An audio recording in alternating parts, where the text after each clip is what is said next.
Growing tensions in the Caribbean could soon erupt into something far more dangerous. Just days ago, War Secretary Pete Hegseth confirmed that U.S. forces carried out a lethal kinetic strike in international waters off Venezuela, killing 4 men described as narco-terrorists who were allegedly smuggling drugs toward the United States.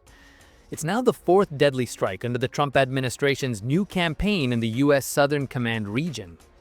What's being called a counter-narcotics effort is quickly evolving into something that looks and feels like open warfare on the high seas. The strike, ordered directly by President Trump, targeted a small vessel moving through international waters near Venezuela's maritime border. Video released by the Pentagon showed the moment of impact, a flash of light and a plume of smoke over the dark ocean. This operation marks a clear escalation. It's part of a broader campaign to dismantle drug cartels and what U.S. officials now refer to as narco-terrorist networks.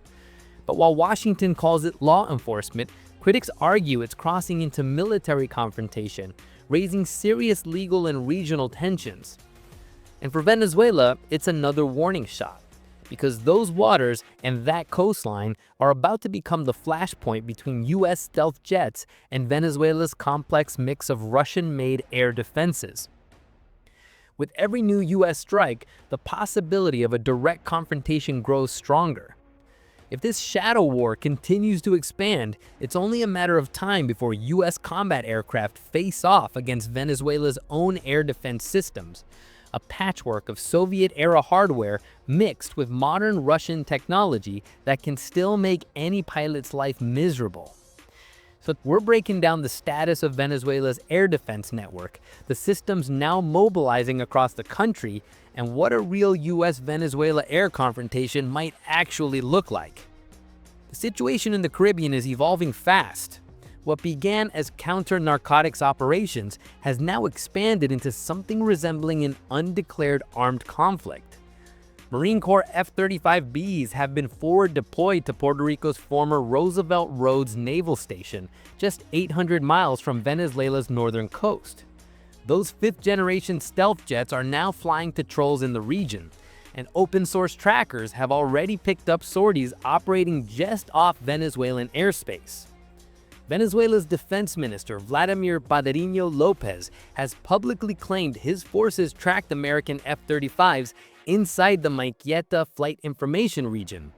Whether that's true or propaganda, one thing's certain: Venezuela's military has started moving. Mobile surface-to-air missile batteries are being redeployed closer to the coast, likely in anticipation of possible U.S. strikes. At the same time, Marine Aviate-B Harrier jets are operating from the amphibious assault ship USS Iwo Jima, part of a larger task group conducting maritime interdiction. MQ-9 Reaper drones are also active, hunting for smuggling boats and transmitting surveillance data back to U.S. Southern Command. These missions, once limited to the open ocean, now edge dangerously close to Venezuela's airspace. And if operations ever extend inland, striking cartel bases or even regime infrastructure, it'll be the F-35s leading the charge. The Lightning II stealth, sensor fusion, and precision strike capability make it the ideal platform to penetrate defended airspace and neutralize radar or missile threats before they can fire. But Venezuela isn't blind to what's happening. Despite sanctions, economic collapse, and years of international isolation, its air defense forces remain a dangerous mix of outdated and modern systems, unpredictable and highly mobile. At the top of that structure is the Venezuelan Air Force, officially known as the Aviación Militar Bolivariana. Its most capable combat assets are the Su-30 Mk2V flanker fighters, 21 of which remain operational. These heavy twin-engine aircraft, purchased from Russia in the late 2000s, can perform long-range interception, ground attack, and maritime strike missions. Each Su-30 carries a mix of Russian air-to-air weapons, the R-77 Adder, capable of hitting targets up to 50 miles away, and the older R-27 series that can reach up to 60 miles depending on the variant. For close-in dogfights, they rely on the R-73 Archer, a heat-seeking missile paired with a helmet-mounted sight that allows pilots to lock on targets with just a glance. These flankers also double as strike aircraft, capable of carrying KH-31A supersonic manti-ship missiles, a weapon designed to threaten even modern destroyers like those of the US Navy. In any confrontation, the Su-30s would be Venezuela's first line of air defense. They'd operate under ground-based radar guidance, supported by mobile surface-to-air systems on the ground. But here's the catch. Against stealth jets like the F-35, those flankers would likely never see their opponent on radar before being targeted themselves. In a direct engagement, their survival odds are slim. Once the pride of Latin America, Venezuela's F-16AB Fighting Falcons now serve as relics of a past era. Purchased from the United States in the early 1980s under the Peace Delta program, these jets once gave Venezuela unmatched air superiority across the region. They've sought combat in 1992 during an attempted coup where Venezuelan pilots actually downed rebel OV-10 Broncos in live dogfights. But 4 decades later, only a handful, perhaps 3 F-16As and 1 B, remain flight-worthy. They've been kept alive through black market parts and limited Israeli upgrades, including integration of the Python 4 infrared-guided missile and the Lightning targeting pod. These modifications give them some precision strike ability and respectable close-range performance. But in simple terms, they're no match for American F/A-18s or F-35s. The recent show of force near the USS Jason Danham was largely symbolic, a reminder that Venezuela still has wings in the air, even if they're more political than practical. Now, let's get into the systems that actually make Venezuela a tough nut to crack. Its ground-based air defenses. The most powerful of these is the S-300VM and Buk-M2, a long-range surface-to-air and anti-ballistic missile system supplied by Russia. Mounted on tracked vehicles, the S-300VM can hit aircraft up to 120 miles away and intercept ballistic missiles at speeds exceeding Mach 7. These batteries were purchased during Hugo Chávez's tenure under a $2 billion arms deal with Moscow. Venezuela operates at least 1 battalion, likely 2, based around Capitán Manuel Ríos Air Base in Guárico State. Their mobility gives them a huge tactical advantage. They can relocate after each launch, making it very difficult for US forces to track and destroy them. For any American pilot, an S-300VM radar ping lighting up the screen is the last thing you want to see.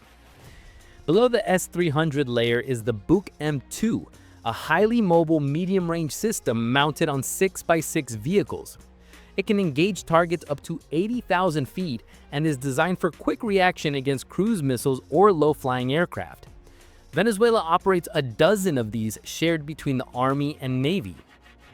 And then there's the S-125 Pechora-2M, an upgraded Cold War system modernized with digital electronics and truck-mounted launchers. While it can't reach stealth aircraft at high altitude, it's effective at medium ranges and can saturate an area with multiple intercepts. All 3 systems, S-300VM, Buk-M2, and Pechora-2M, form a multi-layered defensive web that could complicate US strike planning. Even if American stealth aircraft can evade them, they'd force the US to allocate electronic warfare assets, standoff munitions, and suppression of enemy air defense teams before committing to deeper strikes. At the lower end of the air defense spectrum, Venezuela deploys roughly 300 Zu-23-2 twin-barrel 23mm anti-aircraft guns modernized with optical sights and computerized targeting.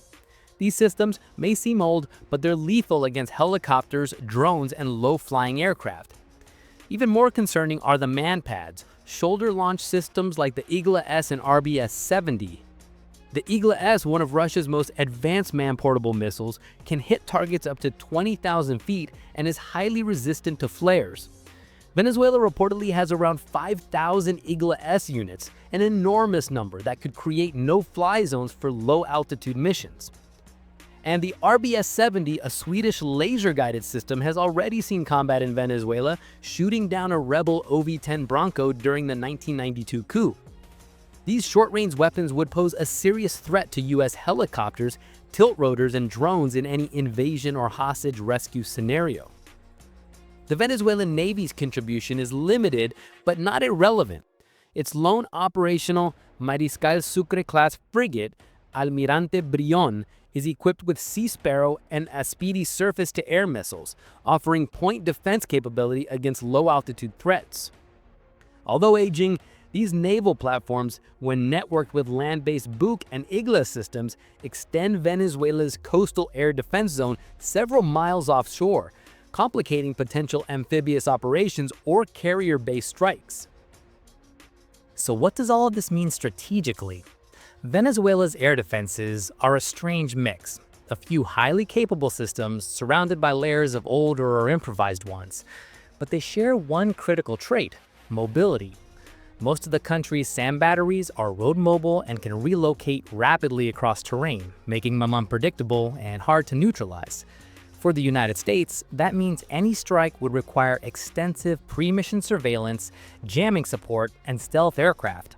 The Pentagon would likely rely heavily on F-35s and B-2s, supported by long-range standoff munitions like JASSM cruise missiles. But even then, the risk remains. We've already seen in Yemen how unsophisticated systems can threaten top-tier aircraft. Houthi forces once came dangerously close to downing an F-35. In short, even a modest air defense system can bleed a superpower if handled cleverly.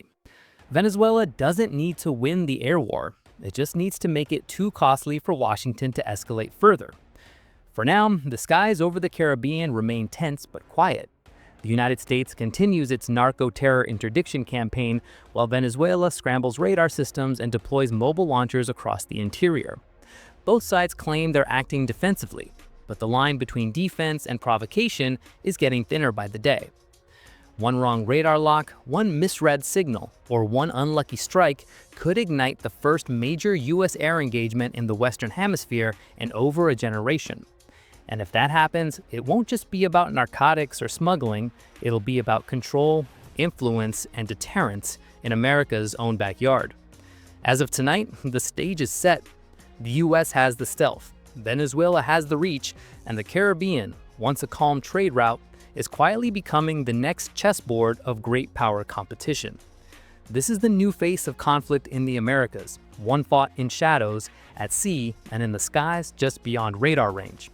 The question now is how long both sides can hold that thin red line before the first missile truly flies.